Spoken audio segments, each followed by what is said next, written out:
Hello and welcome. You're watching News Now on TV360 Nigeria. I am Annetta Felix. President Muhammadu Buhari has appealed to Nigerians not to lose hope for a brighter future for the country. In his Easter message to the nation, the president says he's confident that Nigeria would overcome its challenges and become a great nation. He urged Nigerians to intensify prayers for peace and security to return to the affected places that has been affected by insurgency. He also promised to do all it takes to adequately equip and motivate the security agencies. He described Easter as the most important feast in the Christian calendar, saying it represents God's redemptive mission over humanity. The president said there was a need to emulate the virtues of love, sacrifice and forgiveness, among others, and urged Nigerians to show love to their neighbors, especially the less privileged. He wished all Nigerians, all Christians in Nigeria and around the world celebrating the resurrection of Jesus Christ a happy Easter. The national president of the Christian Association of Nigeria, CAN, Reverend Samson Ayokunle, is calling on the federal government to be timely in the release of abducted Leah and other missing Chibok schoolgirls. The CAN president made the appeal on Thursday during a courtesy visit to Adamawa State to commiserate with the Christian community over the recent attacks. He notes that the government has everything it takes to secure the release of Leah and the Chibok girls and warns that further delay could be dangerous. The CAN president also urged the government to be more proactive in the protection of lives and property in order to forestall further attacks. Meanwhile, father of Leah Sharibu, Nathan Sharibu, urged the government to live by its promises to rescue its daughter. Justice Walter Onnoghen has reacted to the judgment of the Code of Conduct Tribunal (CCT), which convicted him of 6 counts of false assets declaration preferred against him by the federal government. The judge filed a notice of appeal at the Court of Appeal in Abuja to challenge the ruling of the tribunal, saying the CCT erred in law when it dismissed his application challenging its jurisdiction. He also asked the appeal court to set aside his conviction as well as discharge and acquit him, among other prayers. The tribunal had removed Onnoghen from office as the Chief Justice of Nigeria and Chairman of the Code of Conduct Bureau. It also banned him from holding public office for the next 10 years and ordered the judge to forfeit all 5 accounts said not to have been declared by him between 2009 and 2015. The Nigerian Navy has confirmed the arrest of 19 suspects and 2 vessels within the western waters during a joint operation codenamed Junction Rain, which it carried out with the United States Navy. The vessels were arrested for illegal possession of firearms and suspected crude oil theft by the Nigerian Navy ship Centenary and the Nigerian Maritime Administration and Safety Agency, NIMASA boats, which were among the 9 platforms and 2 maritime patrol helicopters deployed for the 7-day operation. Adeshawa Adushoga now brings the details. Maritime activities are essential to the world's economy, as 90% of the world's cargo is carried by ships. Nigeria enjoys a larger share in the movement of these cargoes, but the route has, however, witnessed a lot of maritime crimes, which has affected shipping activities around the region. In a bid to combat the rise of illegal activities and to return sanity to the Nigerian maritime domain, the Nigerian Navy, in a joint operation with the United States Navy, has organized a maritime law enforcement program tagged the Operation Junction Rain. The officer in Tactical Command, Commander Dixon Olisamenogo, while addressing reporters, explains how the suspects and the vessels were apprehended.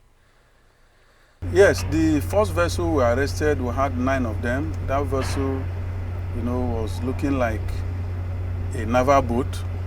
And the initial, when we made the initial contact, the captain made us believe that he was in our waters for normal routine patrol, waiting for a merchant vessel.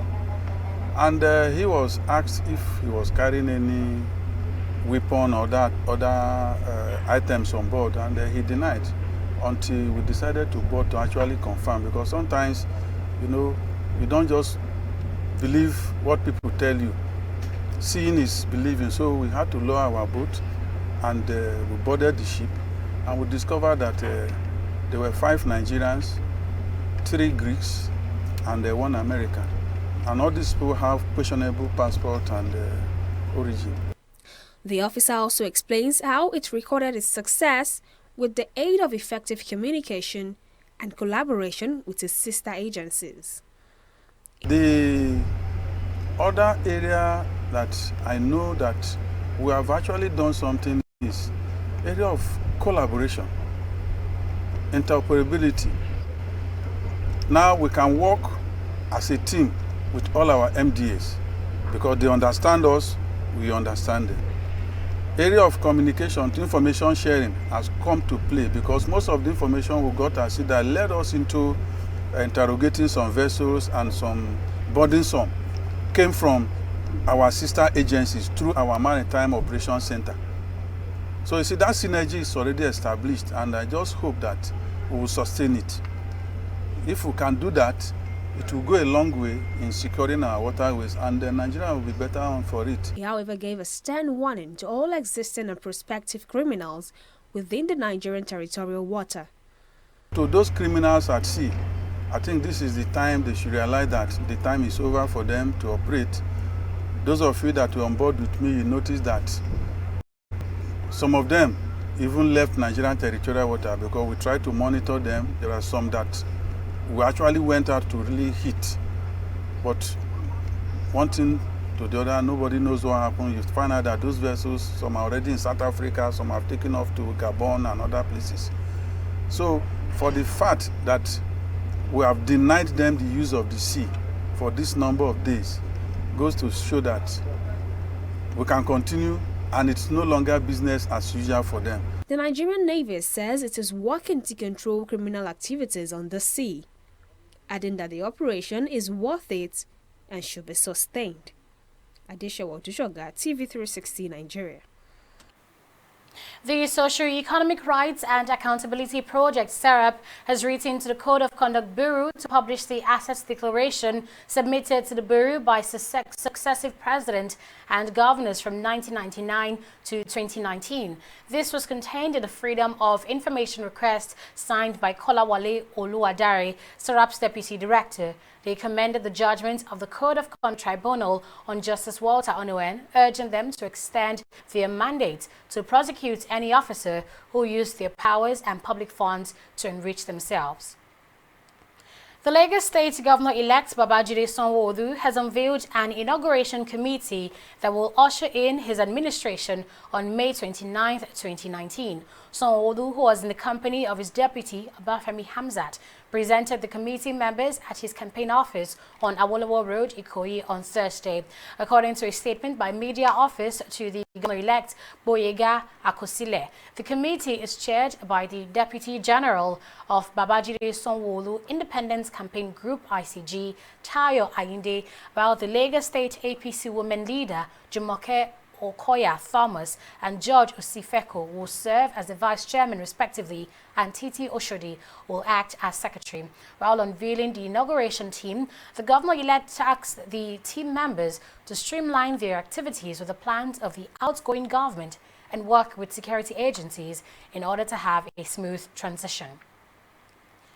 The Lagos State government has begun immediate repairs of potholes in over 87 roads across the state. Special Advisor, Lagos State Public Works Corporation and Drainage, Engineer Temidayo Erinle, in a statement on Friday, said Governor Akinwumi Ambode has directed that the corporation should commence immediate rehabilitation of critical roads across the state. He said the roads mapped out for repair were presently in terrible state and that the situation was impending free flow of traffic in those areas with its attendant consequences. Now, some of the roads for immediate repair include Ikotu Egbe, Ijegun roads, Alimosho and Dokpemu roads, Aka Kemberi Road, Amowo Odofin, Marina Beach Road, Apapa, Olani Road in Ifako-Ijaye, Hakmen Obakran Road and Ikeja. Now, other roads also listed include Ijede Road, Sabo Market Road in Ikorodu, Costain Road by Buhari, Glover Road, Herbert Macaulay Road in mainland local government, Itre Ogunlona Drive intersection, Itre Lawanson, Babs Animation Road, Isurulere, Alakija Waek Road, Shomolu, Abalende Road, Etiosa, among others. A train derailment at the exit point of the Nigerian Railway Corporation, terminus Lagos delayed a 10 a.m. Lagos-Osogbo free train service offered by the Osun state government. The delay was caused by a train shunting with the Lagos-Kano bound train, which was to leave Ido by 12 noon on Friday. The Lagos-Osogbo bound free train service had tried to overtake a train heading to Kano from Lagos, but it derailed in the process. The Lagos District Superintendent of NRC, Christian Madza, confirmed the derailment, saying the corporation was on top of the situation. The incident was resolved and the Lagos-Osogbo bound free train ride eventually moved at about 12:35 p.m. on Friday.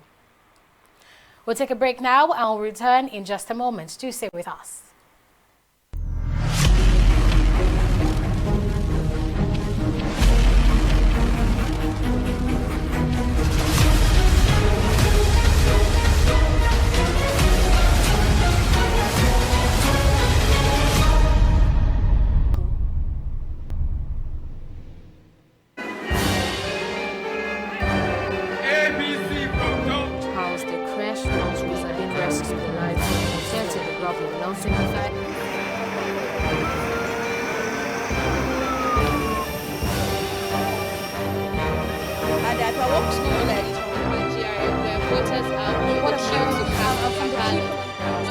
Electronic outlet was built, and Nigerians are reacting. Area of Lagos has Some minutes say the incident has been managed. This morning.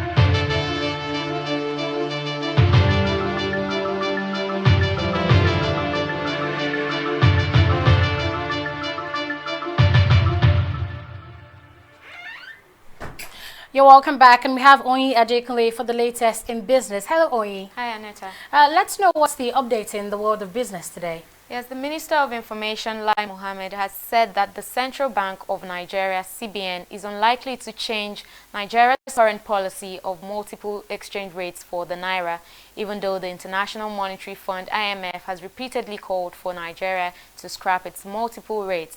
Lai Mohammed said the current system is working well for the country. The official rate is held at 306 Naira to the US dollar. President Muhammadu Buhari has described the Republic of India as Nigeria's biggest trade partner, especially in crude oil sales. In a signed statement by Garba Shehu, Senior Special Assistant to the President on Media and Publicity, President Buhari called for a stronger, mutually beneficial partnership with the Asian country. He also pledged to reduce double taxation and attract more foreign direct investments into the country. Kola Balogun, the chairman of Momas Electricity Meter Manufacturing Company Limited, Lagos, says indigenous meter manufacturers have commenced massive production of meters to meet the Nigerian Electricity Regulatory Commission's directive of May 1 rollout deadline. He says they plan to produce a minimum of 70,000 meters monthly on 3-shift production operations to boost Nigeria's power sector. Well, that's all on the business segments of the news today. It's back to Aneta for the rest. Thank you very much for that, Oyi. Let's now turn our focus to South Africa, where a deadly incident occurred, having at least 13 people killed with not less than 29 injured following a church wall collapse in the coastal province of KwaZulu-Natal in the eastern South Africa district. The wall at the front of the Pentecostal Holiness Church collapsed at the start of what had been planned as a week-long service to commemorate the Christian festival of Easter. KwaZulu-Natal provincial government has sent words of commiseration to the affected families with the promise of a full-scale probe into the incident. Provincial Disaster Management Center officials are also expected to accompany cooperative governance and traditional Traditional Affairs MEC Nomasa Dube to the site to plan possible support for the bereaved families. Now, 1 week after overthrowing Sudan's longtime leader Omar al-Bashir, protest leaders in Sudan have announced plans to unveil a civilian body that would take over from the country's ruling military council. The Sudanese Professionals Association, SPA, which has been spearheading the month-long protest, said in a statement that civilian council members would be named at the news conference on Sunday outside the army complex. The SPA said the new transitional government should be made up of a presidential council tasked with carrying out the functions of the state, a council of ministers, and a transitionary civil statutory council. The protesters have the backing of the United States, as Washington said it will send an envoy to encourage the transition. Now, Turkey has arrested 2 intelligence operatives who allegedly confessed to spying on Arab nationals for the United Arab Emirates. Now, according to a senior Turkish official, one of the 2 men arrived in Turkey in October 2018, days after journalist Jamal Khashoggi was murdered inside Saudi Arabia's consulate in Istanbul, while the other arrived late to help his colleague with the workload. The official further stated that the primary suspect had been monitored for 6 months before the arrest in Istanbul. We'll take a break here and we'll return to bring you more updates with sports and entertainment. Do stay with us. Corruption not in my country. Madam, madam, welcome.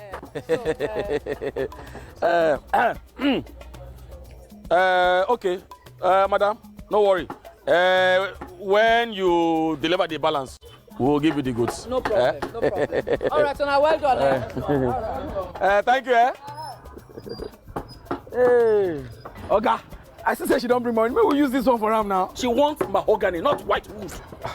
Oga, our work now to join wood together, deliver whatever to customer, put the remaining profit for pocket.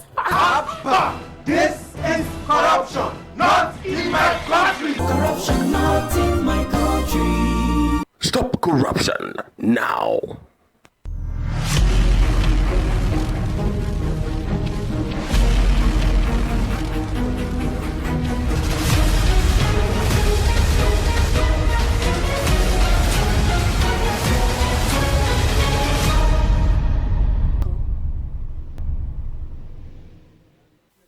Novak Djokovic suffered a quarter-final exit against Russian Daniil Medvedev at the Monte Carlo Masters. The world's #1 winner of the events in 2013 and 2015 lost to the world's #14 in 2 hours, 20 minutes.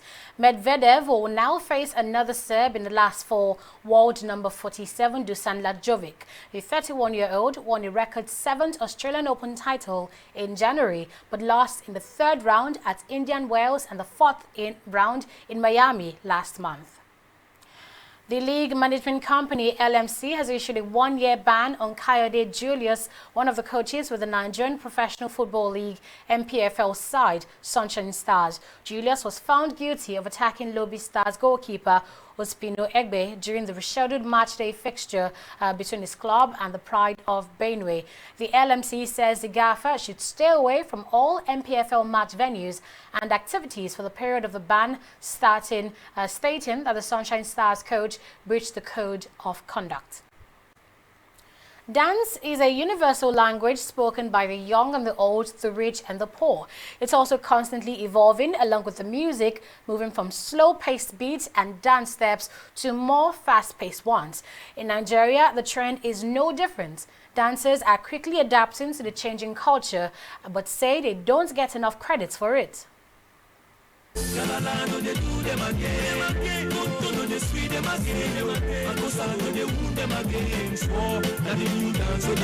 Dancing begins with music, but it's more than just moving to a beat.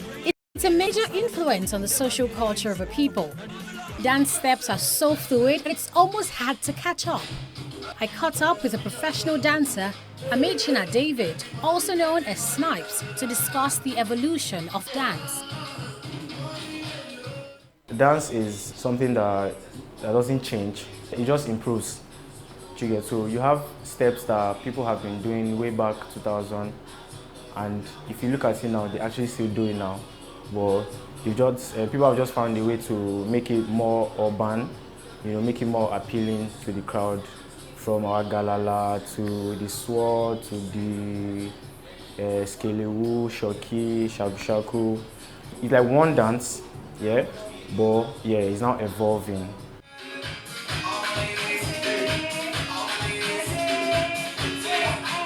Every song and dance step in Nigeria's musical history tells a different story. 28-year-old dancer Oroluwa Akeredolu, also known as Cradle, compares times from Makossa to Zanku, saying each one was unique. The thing about African dance is unlike the dances like ballet and dances from the Western world. They don't have the kind of soul that we put, the African fusion there that we put into it. So in Makossa, you see somebody doing like this, that's a feel. While Shak, you see somebody doing like this, that's a feel. Shoki, you look like somebody is, that's another feel. You understand? So in the Zanku, you see somebody doing like that's another feel. So each dance had its own feel and experience, which I feel the thing that's linking all of them was that it was African, it was joyful, it was soulful. Music and dance are like Siamese twins, but while you can't find one without the other, dance seems to be in a race to catch up to the prominence of music. Snipes explains why the siblings are unequal. Musicians put themselves in like the top of the food chain when it comes to the entertainment industry. They know what they want, they go for what they want. They are not easily influenced anyhow, do you understand? And then their stakeholders have actually helped them, So all this has helped music be where it is to be today. But when it comes to dance, man, the truth is it's not easy. It's really not easy because, back then people did not take dance serious. People did not want to take it as a career. People didn't want to take it serious. People just felt, it's just dance now, it's not dance. Do you understand? So it has affected how people see dance from time. Cradle says that although dancers help in promoting songs and make dance steps spread like wildfire, they are not appreciated enough. Dancers model songs, so they actually put the songs in motion. Once you now see somebody vibing to a song, it means the song is actually very interesting to listen to, then you would naturally just want to listen to that song. Dancers don't get enough credit for what they do. When a dancer puts in work for your music, even if it was free or it's a paid job, try and give him credit in your caption or in your statement. Unionism might be a way out is proven in several other sectors, so dancers may need to set certain standards to improve their value in the creative industry. If I'm supposed to do a job for 100,000 and the client is not ready to pay 100,000, there are other dancers that might go and do it for way lesser. Do you understand? And it doesn't help because obviously they'll go and meet their dancer, and when they go and meet the other dancer, when they come back for another job, they're going to go to that same dancer with that same amount. Do you understand? So it doesn't help to improve, our words. So that's why I said if we have one voice, if we have one union, it will be better. Cradle is also optimistic about the future of Nigeria's dance industry. I see dance in the future being one big body of people that are talented, that are focused, that are also influential, that will rise to the top of the food chain, or should I say top of the entertainment chain. Even if currently now we are at the bottom, we're like the Rugrats, there will be a time that dancers will be considered as celebrities, even on the entertainment field. Public opinion may be set on how dancers are regarded in Nigeria's entertainment industry, but it's now up to dancers themselves to change that perception. Annetta Felix, TV360, Nigeria.